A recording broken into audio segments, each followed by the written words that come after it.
এক একটা ব্যাংক ভয়ঙ্কর যে কাজগুলো করেছে, ব্যাংকগুলো আরো কি ভয়ঙ্কর কাজ। যতগুলো ইসলামী ব্যাংক ছিল, ইসলামী ব্যাংক যেগুলো ছিল, সেই ব্যাংকগুলোকে ক্ষমতার অপব্যবহারের মাধ্যমে এই ব্যাংকগুলোকে তারা ফাঁদ বানাইছে, ফাঁদ। কারণ সাধারণ মানুষ অন্য ব্যাংকের চেয়ে ইসলামী ব্যাংকে টাকা বেশি রাখে। যখন একটা ব্যাংকের সাথে দেখে যে শাহজালাল ইসলামী ব্যাংক, আল আরাফা ইসলামী ব্যাংক, সোশ্যাল ইসলামী ব্যাংক, হ্যাঁ, তারপরে এই জাতীয় আপনার ইসলামী নাম যখন দেখে মানুষ, তখন মানুষের, আমাদের দেশের মানুষ ধর্মভীরু, তারা এখানে আস্থা রাখে, টাকা এখানে সঞ্চয় রাখে বেশি। সাধারণ মানুষ, আরে ভাই, ব্যাংকে টাকা রাখে কারা জানেন? এটা আমি আপনাদেরকে একটা কথা, আমি আবার অর্থনীতি নিয়ে পড়াশোনা করছি, তো এই সমস্ত তথ্য আমাদের জানা আছে। ব্যাংকে সঞ্চয় করে কারা, আর এই ব্যাংকের টাকা ভোগ করে কারা? সঞ্চয় করে সাধারণত যারা মধ্যবিত্ত এবং নিম্নবিত্ত তারা।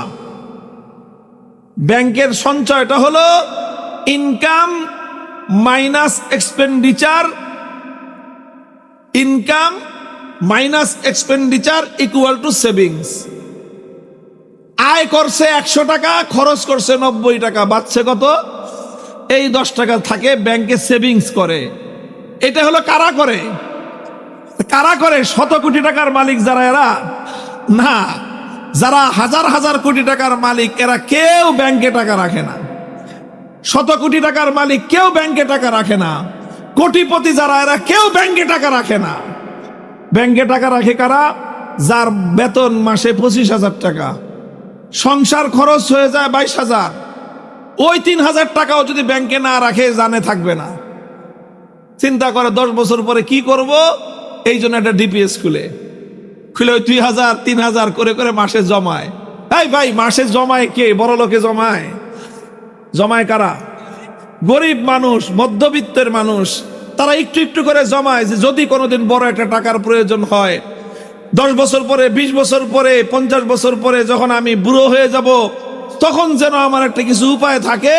এই জন্য একটু একটু একটু একটু করে নিজের খাবার পয়সা বাঁচায়, নিজের শখ পূরণ না করে, নিজের একটা চাদর কম কিনে, একটা পাঞ্জাবি কম বানায়, একটা শাড়ি, একটা জামা কম কিনে, সেই টাকাটা মাসের শেষে ব্যাংকে রাখে।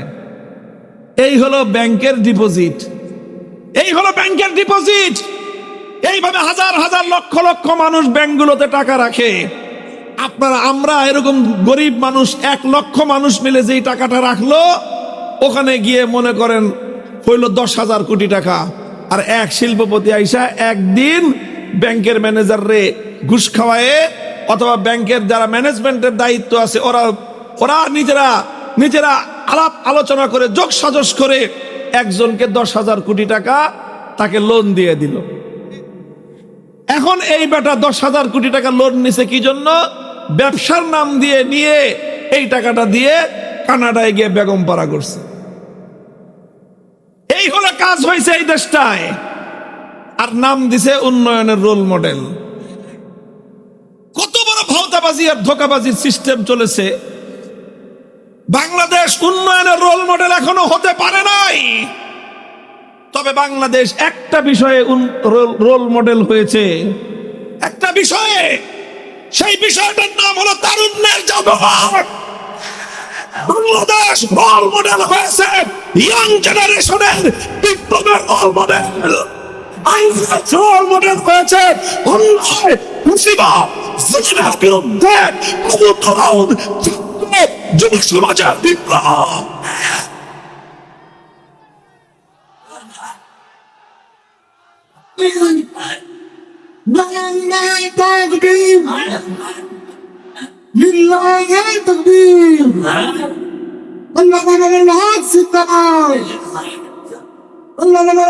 এগিয়ে চলেন, আমরা আছি আপনার সাথে। মোহতারাম হাজরিন, আমি বলতেছি, আমি এই জায়গাটাকে আইডেন্টিফাই করেছি। আমরা সমাজ নিয়ে কাজ করি, কথা বলি। এই জন্য আমি খুব গভীরভাবে লক্ষ্য করেছি যে বাংলাদেশের আমাদের এই তরুণ যুবকরা একটা অসাধ্য সাধন করেছে। অবশ্যই আল্লাহ পাকের সাহায্যই করেছে, আল্লাহর সাহায্য না হলে সম্ভব ছিল না। বাংলাদেশের মানুষ সবাই তো ধরেই নিছিল যে 41 সালের আগে আমাদের মুক্তির কোনো ব্যবস্থাই নাই। অধিকাংশ মানুষের বিশ্বাস হয়ে গেছিল যে এই মহিলা ফেরাউন না মরলে এই দেশের মানুষ আর মুক্তি পাবে না। বলেন, বুকে হাত দিয়ে কোন 2024 সালে নির্বাচনটা যখন গেল তখন তো আমি জেলখানায়, মনে হলো যে ভাই হাত পা ভেঙে গেছে। সব লোক হাত পা ছেড়ে দিছে যে আর সম্ভব না। যাও একটুখানি আশা করছিলাম যেইভাবে নির্বাচনটাকে সুন্দরভাবে রাতে দিনে মিলাইয়া, তারপরে নিজেরা আমরা খালাতো ভাই মামাতো ভাই সব মিলাইয়া ঝুলাইয়া যেমনি কইরা পার পেয়ে গেল, তখন সব মানুষ বলল যে আর সম্ভব না, কাজে এইবার অপেক্ষা করতে থাকি যে এই বেডি বুড়ি হোক, এই বয়স যাইতেছে খালি আরো তাজা হয়, এই লোক এই বেডি বুড়ি হোক, তারপরে আস্তে আস্তে অসুস্থ হোক, তারপরে হাসপাতালে যাক, তারপরে যদি কোনোদিন আল্লাহ পাক আজরাইল রে অ্যাপয়েন্টমেন্ট দেয়, তাইলে তারপরে গিয়ে যদি আমরা নতুন কোনো আশা করি, নাইলে এই জাতির কপালে আর কোনো আশা নাই। এইরকম বাংলাদেশের মানুষ হতাশ হয়ে পড়েছিল। সেই হতাশার জায়গায় ফাতাহুমুল্লাহু মিন হাইসু লাম ইয়াহতাসিবু ওয়া কাযাফা ফি কুলুবিহিমুর রুব ইখরিবুনা বুয়ুতাহুম বিআইদিহিম ওয়া আইদিল মুমিনিন ফাতাবিরু ইয়া উলিল আবসার। আমার আল্লাহ পাক রব্বুল আলামিন আবাবিল পাখির মতো ক্ষুদ্র ক্ষুদ্র পাখিগুলো যেমন আব্রাহার বিশাল হস্তি বাহিনীকে আল্লাহর ঘর ধ্বংস করতে আসার কারণে আমার আল্লাহ কুদরতের মাধ্যমে ছোট ছোট পাখির দ্বারা বিশাল বিশাল হস্তি বাহিনীকে আমার আল্লাহ যেভাবে ধ্বংস করে দিয়েছিলেন, বাংলার ক্ষমতার মসনদে আসীন যুগের এক ফেরাউনি শক্তিকে আল্লাহ পাক রব্বুল আলামিন ক্ষুদ্র ক্ষুদ্র ছাত্র জনতার সম্মিলিত শক্তির মাধ্যমে আল্লাহ পাক পতন ঘটিয়েছেন। কে করেছেন? কাজেই আমাদের সবারই এই কথাটা মনে রাখা উচিত যে শুধু আমরা আমরা করে ফেলছি, ব্যাপারটা এমন না। আমরা খালি একটাই কাজ করেছি। কি কাজ? জুলুম সহ্য করেছি। আমরা কি করছি? খালি মাইর খাইছি, এছাড়া আর কিছুই করতে পারি নাই। মাইর খাইছি আর কাঁদছি আল্লাহর কাছে। বাংলাদেশের মানুষ কি করছে রে ভাই? বলেন কি করছে? মাইর খাইছে আর কি করছে? কাঁদছে। ওই কান্নাটা আল্লাহর কাছে গিয়ে পৌঁছছে। আল্লাহর পয়গম্বর হাদিসের মধ্যে ইরশাদ করেছেন, স্বয়ং আমার আল্লাহর কথা, আল্লাহ নিজে বলেছেন, এটাকে বলা হয় হাদিসে কুদসি। আল্লাহর নবী প্রথম বলেছেন, ইত্তাকি দাওয়াতাল মাজলুম ফাইন্নাহু লাইসা বাইনাহু ওয়া বাইনাল্লাহি হিজাব। খবরদার খবরদার, জুলুম করবা না, জালিম হইবা না। মাজলুমের আহাজারিতে তুমি ভয় পাও, জালিমের মাজলুমের আহাজারিকে তুমি হালকা মনে করো না, মাজলুমের আহাজারিকে তুমি সাধারণ কিছু মনে করো না। তুমি একটা শক্তিশালী মানুষকে আঘাত করো না, কারণ তুমি জানো শক্তিশালী মানুষকে আঘাত করলে পাল্টা আঘাত তোমার সহ্য করতে হবে। এই জন্য তুমি দুর্বলের উপর আঘাত করো। আল্লাহর পয়গম্বর বলতেছেন, ও দুনিয়ার বোকা মানুষ, বেকুব মানুষ, পারলে শক্তিশালী মানুষের উপর আঘাত করিস, দুর্বলের উপর আঘাত করিস না। কারণ দুর্বল প্রতিশোধ দিতে পারেন না, কারণ দুর্বলের শক্তি নাই। দুর্বল যখন প্রতিশোধ করতে না পেরে আল্লাহর কাছে বিচার দেয়, তখন দুর্বল প্রতিশোধ নেয় না, দুর্বলের পক্ষ থেকে প্রতিশোধটা নেন কে? ইত্তাকি দাওয়াতাল মাজলুম। তোমরা মাজলুমের আহাজারিকে ভয় পেও, এটা খতরনাক জিনিস। মাজলুমের চিৎকার ভয়ঙ্কর জিনিস, মাজলুমের চোখের পানি ভয়ঙ্কর জিনিস। মাজলুম যখন আল্লাহর দরবারে ফরিয়াদের হাত উত্তোলন করে, আল্লাহকে যখন বলে ডাক দেয়, মাবুদ গো, আমার কলিজার টুকরা ছেলেটাকে খুঁজে পাচ্ছি না, আমার কলিজাটা ছিন্ন ভিন্ন হয়ে যায়। একটা মা যখন খোদার দরবারে ফরিয়াদের হাত উত্তোলন করে যে আল্লাহ, আমার বাচ্চা ধন গুম হয়ে গেল, মাসের পর মাস আমি তারে পাই না, রাতের পর রাত কেটে যায়, মায়ের ঘুম আসে না, মা আশায় বুক বেঁধে থাকে, এই বুঝি তার হারিয়ে যাওয়া সন্তান তার কোলে ফিরে আসবে। চিন্তা করতে পারেন, কেউ বুঝবে না ওই মায়ের কষ্টটা কি, যেই মায়ের একটা সন্তান হারিয়ে গেছে। মা জানে না সন্তানটা বেঁচে আছে না তাকে গুম করে মেরে ফেলা হয়েছে। এই মা একদিন নয়, 2 দিন নয়, 1 মাস নয়, 2 মাস নয়, এই মা তার জীবনের শেষ মুহূর্ত পর্যন্ত হারিয়ে যাওয়া সন্তানের পথের দিকে থেকে তাকিয়ে থাকে। আপনি যতই বুঝতেন যে খালাম্মা পরে মেরে ফেলাইছে, ও মা কিছু বলে না। আপনি বলেন আপনার আম্মারে, আম্মা আমার ছোট ভাইটা আর ফিরে আসবে না, ওরে মনে হয় মেরে ফেলছে, আপনার আম্মা আপনাকে কিছু বলে না। রাত্রে উঠে দেখেন আপনারা সবাই ঘুমাইতেছেন, মা ঘুমায় না, মা ঘুমায় না। বাইরে একটু, ঘরের বাইরে একটা পাতা পড়লে মায়ের কলজাটা ছিটকে উঠে বুঝে আমার পোলাটা আইছে। মা দৌড়ে যায় দরজাটা খুলতে, মায়ের আশা যে হঠাৎ করে ফেরেশতার মতো আমার সেই হারিয়ে যাওয়া সন্তানটা আমার কোলে ফিরে আসবে। বন্ধু, ওই মায়ের ওই সময়ের আহাজারি, খোদার কসম খেয়ে বলি, যত বড় ফেরাউনি শক্তি হও না কেন, এর চোখের অস্ত্র আর গোটা খানদান ধ্বংস করার জন্য যথেষ্ট।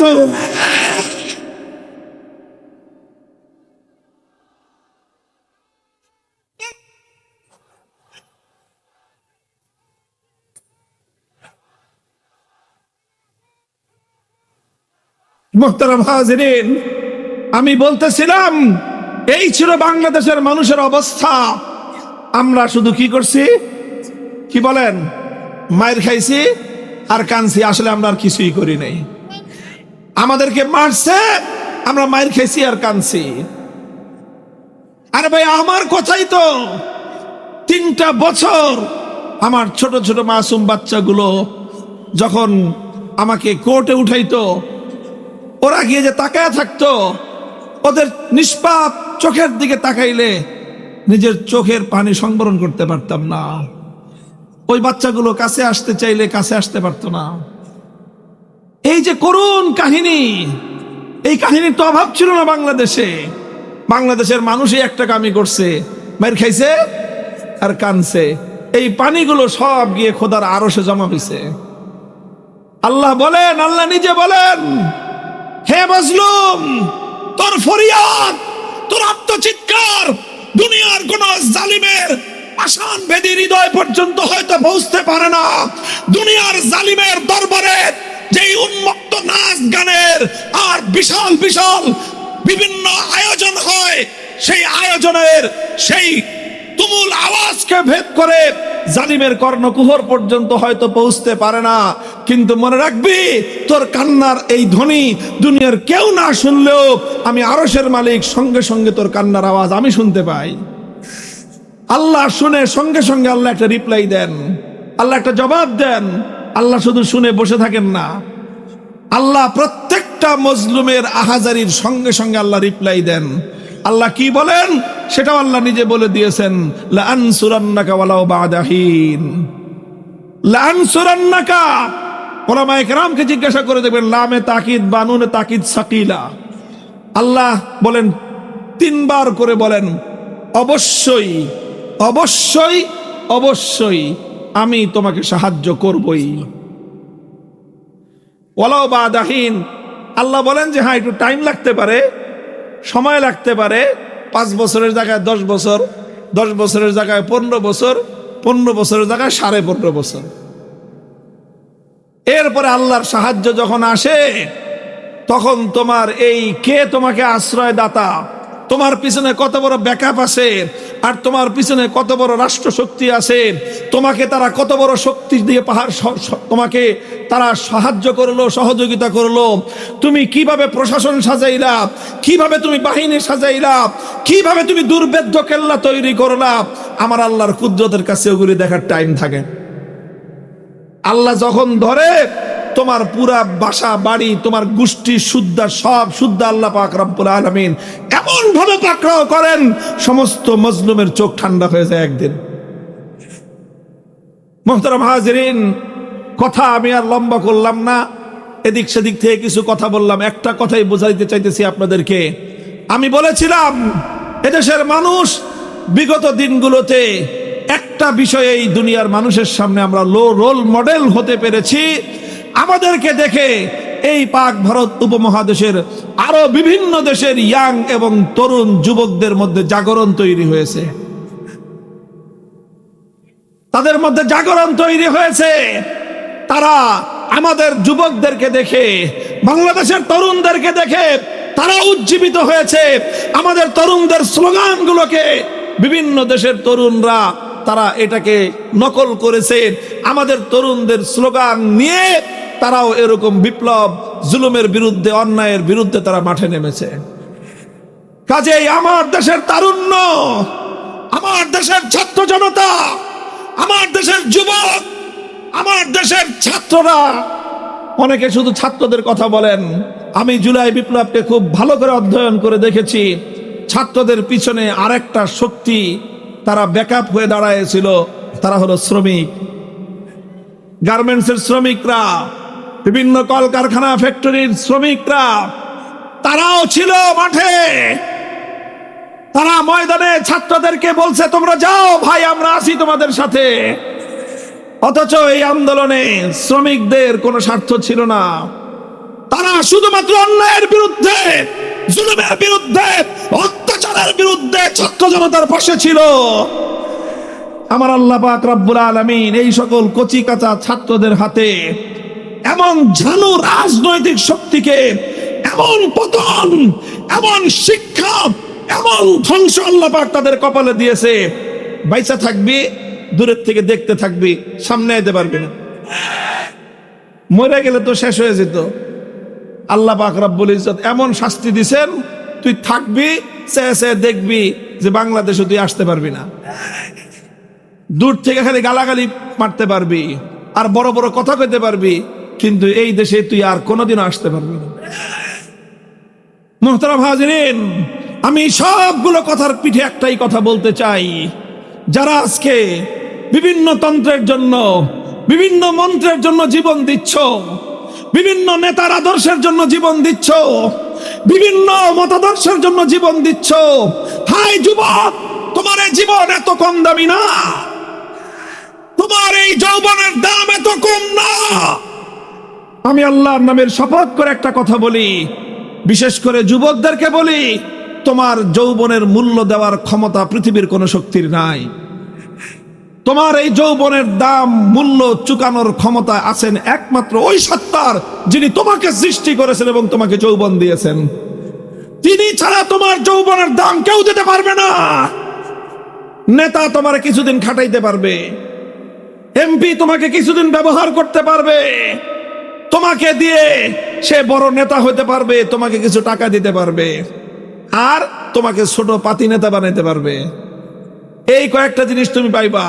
নেতার অধীনে থেকে পাতি নেতা হইতে পারবা, টাকা পাইবা, নেতা তোমার আরো বড় নেতা হবে, এগুলো তুমি পাবা। তোমার দলের আদর্শ জিন্দা হবে, তোমরা রক্ত দিবা, জীবন দিবা, তোমার নেতার আদর্শ প্রতিষ্ঠা হবে। তুমি স্লোগান দিবা, জেল খাটবা, তোমার দল হয়তো ক্ষমতায় যাবে। বেটা তোর লাভটা কি? দেখেন হযরত রিবিঈ ইবনে আমির রাদিয়াল্লাহু আনহু, আল্লাহর নবীর সাহাবী, যখন তারা রোমান সাম্রাজ্যের সঙ্গে যুদ্ধ করতে গেলেন, তো রোমান সেনাপতি তাকে ডেকে জিজ্ঞাসা করলো, মানিফতা আসাকুম মলিমাফতা আসাকুম, এই কে পাঠাইছে রে তো করে? এই আরব থেকে তোরা আসছস সিরা ফাটা জামা গায়ে দিয়ে আমাদের বিশাল রোমান সাম্রাজ্যের সঙ্গে যুদ্ধ করতে, টক্কর দিতে।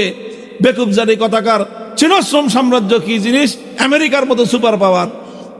খাইতে পারস না, না খেয়ে থাকস, 3 বেলার জায়গায় 2 বেলা খাস, বেটা একটা ভালো কাপড় পরতে পারস নাই, আইছস আমার দেশে যুদ্ধ করতে। তুই জানোস রোমান সাম্রাজ্য কি জিনিস? কে পাঠাইছে তোদেরকে আর কেন পাঠাইছে? প্রশ্ন দুইটা করছিল রোমান সেনাপতি রুস্তম। রুস্তমের নাম শুনছেন না? রুস্তম হলো পৃথিবীর ইতিহাসে রোমান সেনাপতি। রোমান সেনাপতি আল্লাহর নবীর একজন দরিদ্র সাহাবী, যার জামা কাপড় ছেঁড়া। সাহাবায়ে কেরামের তো জামা কাপড় ছিঁড়াই থাকতো, খলিফা হয়ে গেছে তাও জামার তালি ছুটে নাই। তো এই কাপড় চাপড় দেখে কইছে, এই বেটা ভালো জামা গায়ে দেওয়ার পয়সা নাই, 2 বেলা পেট ভরে খাইতে পারস না, আইসস রোমান সাম্রাজ্যের সাথে যুদ্ধ করতে, জানোস রোমান সাম্রাজ্য কি জিনিস, কে পাঠাইছে, কেন পাঠাইছে, এই দুইটা প্রশ্ন ছিল। তিনি কি জবাব দিলেন? তিনি দুইটার প্রশ্নে দুইটা ছোট্ট ছোট্ট দুইটা জবাব দিলেন। প্রথম কথা, কে পাঠাইছে? আল্লাহু ইবতাসানা, আল্লাহ পাঠাইছে। কে পাঠাইছে? চিৎকার করে বলো, কে পাঠাইছে? মিছিলে যাইবা, সংগ্রামে যাইবা, আন্দোলনে যাইবা, যেটাতেই যাও এমন কাজে যাইবা যেন বলতে পারো আল্লাহ পাঠাইছে। এমন কাজে যাইও না যেখানে বলতে হয় নেতায় পাঠাইছে। ভাই আমিও পাঠাইতে চাই না, আমার কথা কেউ বলো না। এমন কাজ করবা, এমন আদর্শের জন্য লড়াই করবা যেন তুমি বুকে হাত দিয়ে বলতে পারো কে পাঠাইছে। এটা তোমাকে কেউ মাসলা দেওয়ার দরকার নাই, ফতোয়া দেওয়ার দরকার নাই। আমি তোমাকে তোমার নিজের আত্মাকে জিজ্ঞাসা করতে বললাম। তুমি এমন কাজে যাবা যেই কাজে তুমি বুকে হাত দিয়ে বলতে পারবা কে পাঠাইছে। সবাইকে ধোকা দেওয়া যায়, নিজেকে ধোকা দেওয়া যায় না। বলেন, এই জন্য আল্লাহ নবী বলছেন ইস্তাফতি কালবাক, নিজের মনকে জিজ্ঞাসা কর, তুই বেটা তুই কি সঠিক পথে আসো না ভুল পথে আসো, নিজেরে জিগাও। বিবেককে জিজ্ঞাসা করো। আমাকে জিজ্ঞাসা করলে হয়তো আমি তোমাকে ভুলভাল বুঝে আমার দলে টানতে চাইবো, ওনারে জিজ্ঞাসা করলে উনি ভুলভাল বুঝে ওনার দলে টানতে চাইবে। তুমি তোমার বিবেককে জিজ্ঞাসা করো, তোমার বিবেক কোনোদিন তোমাকে ধোকা দিবে না। এই জন্য সাহাবীর বলেছিলেন আল্লাহু ইবতাসানা, আরে পাঠাইছেন কে? এক কথার মধ্যে দুনিয়ার সমস্ত কুফরি শক্তির সাথে ইসলামী শক্তির পার্থক্যের বুনিয়াদ তৈরি হয়ে যায়। দুনিয়ার কুফরি শক্তি লড়াই করে কোন রাজার রাজত্ব টিকানোর জন্য, দুনিয়ার কাফের বাহিনী যুদ্ধ করে কোন বাদশাহী টিকানোর জন্য, কোন দেশের রাজত্ব টিকায় রাখবার জন্য, কোন নেতার নেতৃত্ব টিকায় রাখার জন্য, কোন দলের অস্তিত্ব রক্ষার জন্য। মুসলমান লড়াই করে দেশের জন্য নয়, দলের জন্য নয়, নেতার জন্য নয়। মুসলমান লড়াই করলে লড়াই করে।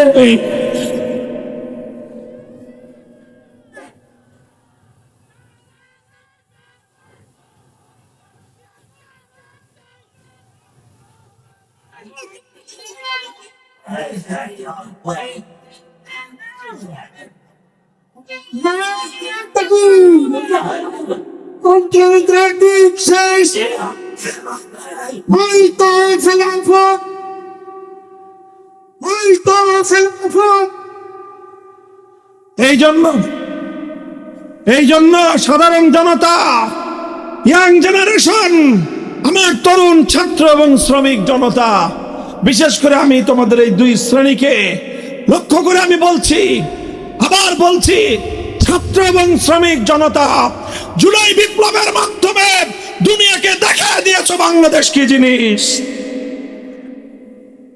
তবে একটু কাম বাকি আছে, তোমাদের অর্ধেক হয়েছে, বাকি অর্ধেক বাকি আছে। রক্ত দিয়ে, জীবন দিয়ে ফ্যাসিবাদ বিতাড়িত করেছ, আরেকটা লড়াই করতে হবে, আরেকটা ঘোরাও করতে হবে, আরেকটা বিপ্লব করতে হবে ক্রিমিনাল পরনের শাসন ফিরার জন্য।